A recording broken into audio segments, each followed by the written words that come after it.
오늘은 나만이 아닌 서로를 위한 기도, 우리 주기도문 강의 2번, 오늘 이 두 번째 내용을 가지고 설교를 하려고 합니다. 우리가 나만이 아니라 서로를 위해 어떻게 기도해야 되는지 오늘 말씀을 통해서 한번 살펴보도록 하겠습니다. 우리 한국인에게는 우리라는 말에 특별한 의미를 가지고 있어요. 일반적으로 우리라는 그 사전적인 의미는 말하는 나와 듣는 너를 포함하는 인칭 대명사이지만 우리가 실생활에서 사용할 때는 그 의미를 더 넘어서 넓은 범위로 사용한다는 것을 알 수 있습니다. 예를 들어서 우리 엄마, 우리 집, 우리 나라, 우리 물건, 이것처럼 우리보다는 나의 범주에서 사용돼야 되는 것이 맞거든요. 그래서 우리 엄마가 아니라 내 엄마, 내 차, 우리 자동차, 우리 나라, 우리 집, 내 집, 이런 것처럼 원래 정확하게 표현을 하려고 한다면은 우리는 너와 나의 사이기 때문에 나라고 얘기하는 것이 맞는데 우리는 그것을 넓은 의미로서 우리라는 표현을 사용하는 것을 알 수 있어요. 더 나아가서 그것이 바로 친밀감을 사용하는 의미로 인해서 우리라는 단어를 사용하긴 하는데, 그래서 처음 한국어를 배우는 외국인들에게 이 우리라는 말이 굉장히 신기하고 어렵다라고 얘기를 해요. 왜냐면 인칭대명사를 사용할 때 우리가 영어를 쓸 때도 알겠지만 위라는 그런 인칭대명사를 사용할 때 그 이렇게 정확하게 그 관계가 있어야만 사용을 하잖아요. 근데 우리나라에서는 우리라는 의미가 굉장히 친밀감을 표현할 때 사용하기 때문에 외국인들이 어떨 때 우리를 사용해야 하지라는 것 때문에 헷갈린다라고 해요. 우리라는 말의 어원에도 여러 가지가 있는데 그중 하나는 이 한 울타리, 그 우리라는 말에서 나왔던 설명이 있고 짐승을 가두어두는 그 우리라는 것에서 기원했다는 설이 있는데 어떤 가지의 의미는 잘 모르겠지만 우리라는 것은 그 한 울타리 안에 있다. 하나, 너와 내가 이 한 공동체 안에 있다라는 의미예요.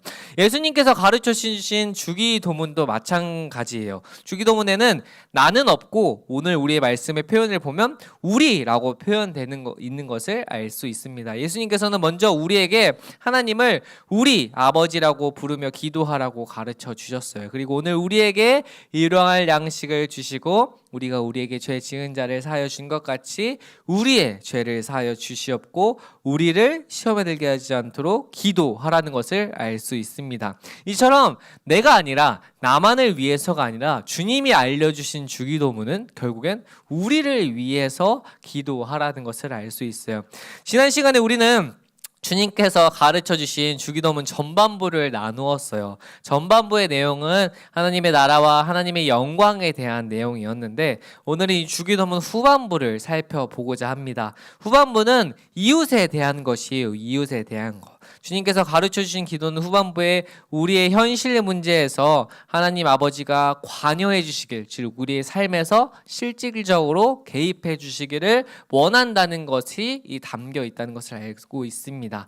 한마디로 주기도문의 핵심은 이 십계명과 마찬가지로 하나님을 사랑하고 이웃을 사랑하라는 것을 알 수 있습니다. 제가 십계명을 설명할 때 하나님을 사랑하는 것이 결국 하나님의 형상인 이웃도 사랑해야 이 온전한 사랑이라고 얘기를 했죠. 나는 하나님만 사랑해요 라고 말하는 것은 그것은 반쪽짜리 사랑이다. 왜냐하면 하나님을 사랑하는 것은 결국 내 옆에 있는 그 우리 친구들과 선생님이 하나님의 형상을 닮은 자이기 때문에 또 밖에 나가서 그 모든 사람들도 하나님의 형상을 가지고 있기 때문에 하나님만 사랑해요 라고 하면서 남들에게 막 말을 함부로 하고 내 이기적으로 행동하는 것은 결국 그것은 온전한 사랑이 아니라고 반쪽짜리 사랑이다. 그래서 하나님을 사랑하는 것처럼 이웃을 사랑해야 그것이 온전한 사랑이다라고 이렇게 목사님이 설교를 했어요. 이 성경에서 하나님을 사랑하고 사람을 사랑하는 이 대표적인 인물이 있는데 바로 다윗입니다. 다윗이 오늘 그 본문의 주기도문처럼 주기도문이 하나님을 사랑하고 이웃 사랑인데 오늘 우리가 살펴본 본문은 이웃 사랑에 관한 것이거든요. 다윗의 기도 중에 이 시편 145편이 이 주기도문 후반부의 내용과 비슷하다는 것을 알 수 있어요. 이 시편 145편은 다윗이 사울에 이어서 이스라엘 왕의 두 번째 왕으로 백성들을 말씀으로 잘 다스리면서 탁월한 통치를 했는데 그에 대한 부분의 그 기도문이 오늘 145편과 비슷하다고 할 수 있습니다. 먼저 시편 145편 13절의 말씀인데 목사님이 쉬운 성경으로 가져왔거든요. 제가 읽을게요. 주의 나라는 영원한 나라입니다. 주의 다스림은 대대로 계속됩니다. 여호와는 주가 하신 모든 약속들에 대해 믿음성이 있고 진실하시며 주가 만드신 모든 것들에 대해 사랑을 베푸십니다. 다윗은 하나님의 나라가 영원하고 주의 통치가 대대로 계속되기를 찬양했어요. 이 성경은 하나님에 대해 다윗에 대해 하나님과 마음이 맞는 사람이라고 성경은 다윗을 그렇게 평가하거든요. 하나님의 마음에 맞는 사람, 하나님을 진심으로 사랑하는 사람은 당연히 하나님의 형상인 사람도 사랑할 수밖에 없어요. 즉 그러니까 우리가 하나님을 전심으로 사랑한다면 내 옆에 있는 이웃들도 당연히 사랑할 수밖에 없는 거예요. 왜냐면 우리가 하나님의 사랑을 닮으면 하나님의 형상인 그 옆에 있는 사람들도 사랑하게 되는 마음이 자연스럽게 생기게 되는 것이니까. 이 시편 145편은 사람을 사랑하는 다윗의 왕의 면모가 잘 드러나는 시예요. 사람을 향한 다윗의 기도의 내용이 다음과 같이 크게 세 가지로 나뉘어져 있거든요. 먼저 첫 번째로 다윗은 사람들의 먹을 것을 위해 기도했어요. 오늘 우리가 시편 살펴본 내용에서도 오늘 우리에게 일용할 양식을 주시옵고처럼 다윗은 이 145편에서 사람들을 위해 기도할 때 첫 번째로 이 먹을 것에 대해서 기도했거든요. 이 15편의 말씀, 아니 145편 15절의 말씀에선 이렇게 얘기를 하고 있습니다. 모든 자들이 주를 바라봅니다. 주는 때를 따라 그들에게 음식을 주십니다. 다윗은 하나님께서 때를 따라 사람들에게 먹을 것을 주시기를 기도했어요. 당시 먹을 것은 삶의 기본 권리였어요. 우리는 오늘날 먹을 것이 너무나 풍족하잖아요. 먹을 것을 달라는 것은 오늘날 더 넓은 의미에서 우리의 삶에서 필요한 물질이라고 할 수 있고, 더 나아간다면 그 학교의 삶과 학업, 친구들과의 관계가 당시에는 먹을 것처럼 우리의 삶의 기본 권리라고 설명을 할 수 있어요. 넓은 의미로는. 그래서 하나님께서는 우리에게 필요에 따라서 채워주시면서 손을 펴시는 분이라는 것을 다윗은 알고 있었기 때문에 나의 삶뿐만 아니라 내 이 백성들, 옆에 있는 사람들의 삶도 하나님께서 친히 개입해 주시기를 바라셨어요. 육신으로 살아가는 사람에게는 삶의 기본 권리인 먹을 것을 소홀히 할 수 없어요. 왜냐하면 우리가 살기 위해서는 결국 먹어야 하잖아요. 우리가 에너지를 얻기 위해서는, 영양소를 얻기 위해서는 결국 음식을 섭취해야 하거든요. 그래서 예수님께서도 삶의 기본 권리인, 즉 인간이 육신의 몸을 가지고 살아가기 위해선 먹어야 하는데, 그렇기 때문에 우리가 먼저는 우리에게 일용할 양식을 주시기를 기도하는 것이, 우리가 먼저 이 육체의 삶을 가지고 살아야 했기 때문에 우리의 삶의 모든 것의 기본 권리가 주장해 주시는 분이 하나님이라는 사실을 다윗은 깨달았고, 예수님께서도 주기문을 도문을 통해서 그렇게 해야 한다는 것을 알려주셨어요.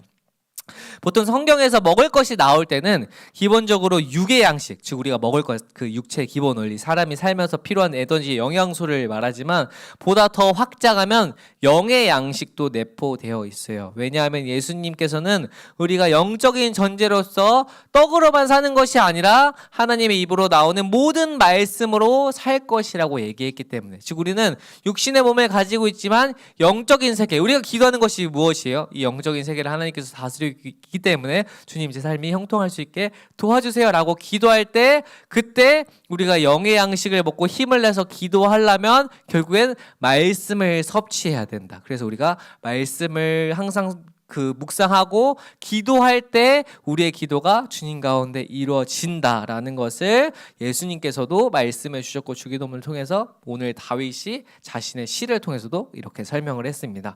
그 다음 둘째로 다윗은 다른 사람들을 위해 친히 간구하는 기도를 드렸어요. 18절에 145편 18절의 말씀입니다. 여호와는 주를 부르는 모든 자들에게 가까이 계시며 진실로 주를 부르는 자들에게 가까이 계십니다. 하나님께서는 자신을 부르는 모든 자에게 가까이 하신다라고 말씀을 하셨어요. 이것은 관계의 의미예요. 관계의 의미. 목사님이 이전부터 기억날지 모르겠는데 기도는 항상 대화라고 설명하거든요. 우리가 기도는 이렇게 벽처럼 그냥 주문이라고 사람들이 생각할 때가 많아요. 알라딘의 램프처럼 내가 구하는 것들, 내가 뭐 원하는 것들 주님한테, 주님 제어의 이런 것들 좀 들어주세요라고 기도를 일방적인 통로라고 생각하는데, 기도는 대화거든요. 대화.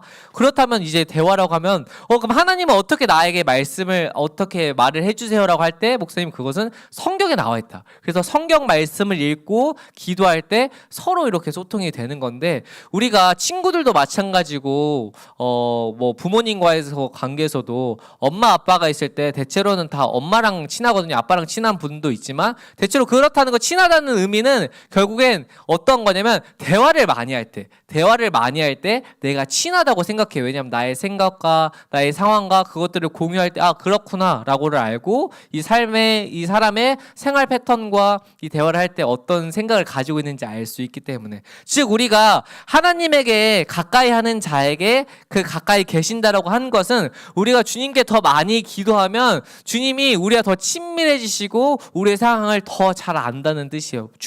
하나님은 전지전능해서 모든 걸 다 알고 계시지만 그럼에도 자신에게 더 가까이 하는 자에게는 하나님은 그 자녀를 더 사랑한다라고 얘기를 하시거든요. 주님이 하나님을 저 사랑하는 자에게는 똑같이 사랑하지만 자신을 더 사랑하면 나도 그만큼 너희를 더 사랑한다. 그래서 하나님께서는 그 사랑의 관계에서 우리의 마음을 보시고 사랑한다라고 얘기하셨어요. 모두를 똑같이 사랑하시지만 우리가 더 사랑할 때 그만큼 우리를 사랑해 주신다. 그렇기 때문에 우리가 주님의 그 구하심과 주님의 뜻이 무엇인지 또 내가 어떻게 나아가야 되는지를 깨달을 때 말씀을 읽고 하나님의 그 뜻을 깨달아서 기도를 하고 또 내가 기도할 때 이게 어떠한 것이 주님의 뜻이지라고 생각할 때 그때 말씀을 읽어야 돼요. 목사님도 항상 어떠한 어려움 가운데 항상 기도를 먼저 하는데 기도할 때면 꼭 해야 되는 게 계속 맹목적인 기도는 잘못된 길로 빠질 수가 있거든요. 그때 꼭 말씀을 읽어야 돼요. 말씀을 읽을 때 그때 성령님께서 감동을 주셔서 그 말씀이 땅 하고 그래 이렇구나라고 깨닫게 해주시거든요. 그래서 기도를 할 때 꼭 말씀을 읽어야 한다. 그래서 주님께서는 자신에게 가까이 계시며 주를 부르는 자들에게 가까이 계신다라는 것은 바로 우리가 주님께 기도할 때 주님께서 우리의 말씀을 들어주신다. 예수님께서도 주기도문에서 우리가 우리의 죄를 사하여 준 것 같이 우리의 죄를 사하여 주시기를 기도하셨어요. 여기서는 이 죄를 이제 죄를 갚아주시기를 원한다고 내 죄가 사라진 것처럼 우리의 죄를 사해지길 원한다는 게 내 죄가 사라졌으니 면죄부처럼 그때 그 카톨릭에서 면죄부 이 사람이 죄를 지었으니 돈 주고 살게 해서 면죄부가 이게 사라진 그런 의미가 아니라 죄는 당시 그 원어의 의미로 따지면 죄는 그 신이 아니고 빚이거든요. 데프트 빚 어떤 빌렸을 때 채무 관계. 그래서 당시의 유대인들은 죄를 하나님께 빚진 것으로 생각했어요. 빚진 것. 그래서 이 기도는 하나님께서 내 빚을 탕감해 주셨으니 나도 다른 사람의 빚을 탕감해 주겠다는 관계의 문제에서 이해해야 돼요. 그래서 내 죄가 사라졌고 나는 거룩하니까 주님 제가 거룩하거든요. 이 사람은 연약해요. 이 사람 죄 좀 불쌍히 여겨주시고 용서해 주세요라고 하면서 내 의가 드러나는 것이 아니라 유대의 관계 이 죄의 의미가 채무의 관계였는데 하나님께서 내 죄를 이게 갚아주셔서 나를 사랑해 주셔서 내 죽음의 죄가 사라진 것처럼 옆에 있는 이 사람의 죄를 사라지게 해달라는 것은 나도 주님께 이 죄를 탕감받았고 구원을 받았으니 옆에 있는 이 사람을 위해서도 내가 빚을 탕감해 주겠다. 그러니까 어떠한 관계에서 이해관계에서 내가 뭘 주었으니 이 사람에게 뭘 받아야겠다. 이런 관계가 아니고 주님이 그냥 거저 나를 사랑해 주셨던 것처럼 내 옆에 있는 이웃들도 그저 사랑해 주라라는 이런 말이었어요. 그렇기 때문에 그 죄가 사라지게 해달라는 것은 그런 의미다. 내가 주님께 죄를 사하여 줬다는 게 그 주님이 나를 사랑해 주신 것처럼 내 옆에 있는 이웃도 그런 아무런 조건 없이 대가 없이 사랑해 주어라라는 의미였어요. 그래서 다윗도 그렇게 얘기했고 예수님께서도 우리의 죄를 사하여 준 것 같이 나의 죄를 사하여 준 것 같이 우리의 죄를 사하여 달라는 그 의미가 바로 그러한 뜻이다라고를 알고 있으면 좋을 것 같습니다. 마지막으로 다윗은 인간관계 속에서 공의가 세워지기를 기도했습니다. 20절의 말씀이에요. 여호와는 자기를 사랑하는 모든 자들을 지켜주십니다. 모든 악한 자들을 주는 멸망시키실 것입니다. 다윗의 삶을 살펴보면 그의 인생엔 배신과 모함, 억울한 일들이 참 많았다는 것을 알 수 있거든요. 다윗의 그 영광스러운 면들도 너무너무 크지만 그 이면에는 다윗의 힘듦과 어려움과 슬픔들이 더 크다는 것을 알 수 있어요. 그 어려움 가운데 그가 끝까지 주님을 인내하고 믿었기 때문에 다윗은 그 믿음의 결과를 얻었던 거였어요. 그래서 다윗의 인생은 어찌 보면 형통함보다 우리는 그 어떤 사람의 성공 스토리를 보면 그 성공한 것만 바라볼 때가 있는데 그 성공 스토리 안에는 엄청난 고난들이 많거든요. 분명 뭐 그런 일들도 있죠.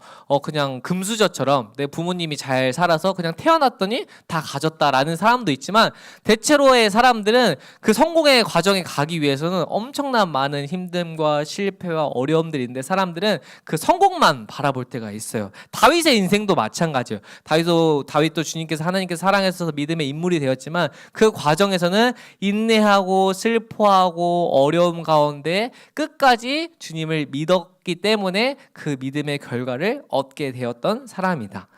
이것을 이제 다윗이 그런 역경 속에서도 깨달은 사실이 하나 있었는데, 다윗이 고난과 슬픔 가운데 마주했을 때 하나님이 내 삶을 버려두셨어, 하나님이 내 삶에 개입하지 않아라고 그냥 쓰러지고 난 기도 안 할래, 난 교회 안 다닐래 라고 하지 않고, 그때 다윗이 깨달은 것은 말씀대로 행하시는 하나님, 말씀을 지키고 하나님 우리랑 함께 계시다는 그 아브라함의 약속이 자신에게 임한다는 것을 알았기 때문에 고난 가운데서도 끝까지 하나님을 인내했고, 그 가운데 하나님 말씀대로 일하실 것이라는 게 공이거든요. 주님이 우리에게 말씀하신 대로 분명히 일하실 것이다 라는 게 공인데, 다윗은 그걸 믿었어요. 우리가 말씀을 끝까지 인내할 때 주님이 분명 그 말씀대로 행하실 것이라는 사실.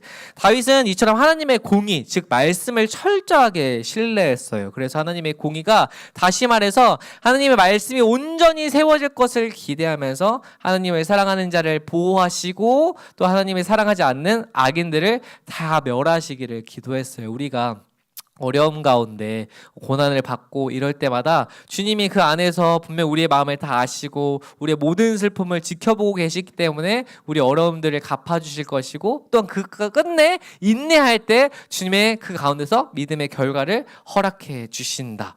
이처럼 다윗의 기도와 예수님께서 가르쳐주신 기도는 서로 맞닿아 있음을, 오늘 우리 시편 145편 다윗이 하나님을 사랑하면서 사람들을 사랑했던 그 마음과 주님께서 알려주신 주기도문 후반부, 하나님을 사랑하고 이웃을 사랑하라는 그 이웃사랑과 사람을 사랑한다는 시편 145편과 오늘 본문이 이렇게 서로 동일하게 맞닿아 있는 것을 알 수 있어요. 그리고 그 결론은, 기도는 결국엔 나만을 위한 것이 아니라 우리를 위한 요구라는 것을 다윗을 통해 또 오늘 주님의 알려주신 주기도문을 통해서 알 수 있습니다.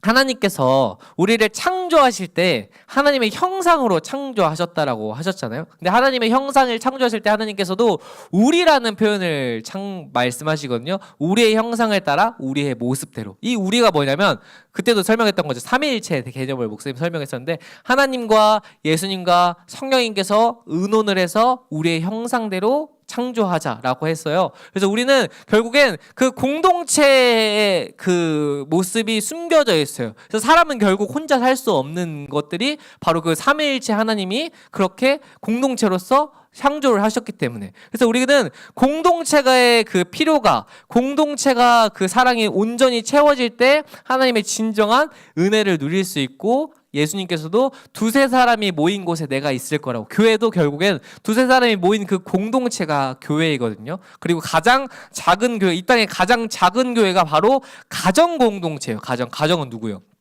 아빠, 엄마, 우리 자녀가 생길 때 가정이 이렇게 생기잖아요. 그리고 아빠, 엄마가, 이게 남편과 아내가 이렇게 생겼을 때도 가정 공동체가 이렇게 생 것처럼, 그것이 가장 작은 교회. 이것처럼 결국엔 우리는 혼자 창조된 것이 아니라 서로 사랑하라고 얘기를 했고, 하나님께서 십계명을 알려주셨을 때 하나님을 사랑하고 이웃을 사랑하라는 게 결국엔 그 창조된 모습, 공동체의 모습으로, 그 삼위일체는 공동체는 아니지만, 그 세 분이 한 분이라는 공동체가 아니지만 그 모습이 숨겨져 있기 때문에 우리는 결국 혼자 살아갈 수 없고, 하나님의 사랑을, 이웃을 사랑하면서 이 땅에 하나님의 나라를 이루면서 살아가라는 것이 성경 말씀에 계속 나와 있어요. 그래서 나를 위해서만 아니라 내 옆에 있는 우리 이웃을 위해서도 사랑해야 한다. 그리고 기도는 우리만을 위한 것, 나만을 위한 것이 아니라 우리를 위한 것이다. 다윗과 주님이 알려주신 기도처럼 기도는 우리 모두의 주체가 되어야 해요. 우리가 몇 달 전부터 우리 공동체를 위한 기도를 계속 하잖아요. 그 공동체 주체가 누구예요? 바로 이제 고3 학생들이죠. 우리가 계속 몇 달부터, 왜냐면 이제 수능과 입시와 또한 실기, 또한 취업, 이 과정에서 우리가 계속 기도하는데, 우리가 기도하면서 정말 감사한 것은 신방을 하면서 목사님 느끼는 것이 너무 감사한 게, 공동체 위해 기도할 때 감사한 게, 취업을 한 친구들이 계속 생기고 또한 실기를 합격한 친구들이 생기고 이런 모습을 보면서 너무너무 감사해요. 그래서 목사님은 항상 말했지만 계속 더 기도해요. 왜냐면 기도할 때 그 응답이 들리는 것을 경험하고 있으니까, 말씀을 의지할 때. 이처럼 우리가 그러한 모습을 가지고 나만을 위해서 기도하는 것이 아니라 우리 공동체가 주님이 그 사랑해 주신 은혜의 공동체라는 것을, 나뿐만 아니라 내 옆에 있는 친구들과 선생님들이 그 은혜의 공동체라는 것을 기억하면서 우리가 서로를 위해서 기도하고 서로가 하나 되어서 예수 그리스도의 사랑으로 거룩하게 온전히 세워지는 그런 공동체가 우리 고등부가 되기를 주님의 이름으로 소망합니다. 우리 시간 말씀을 기억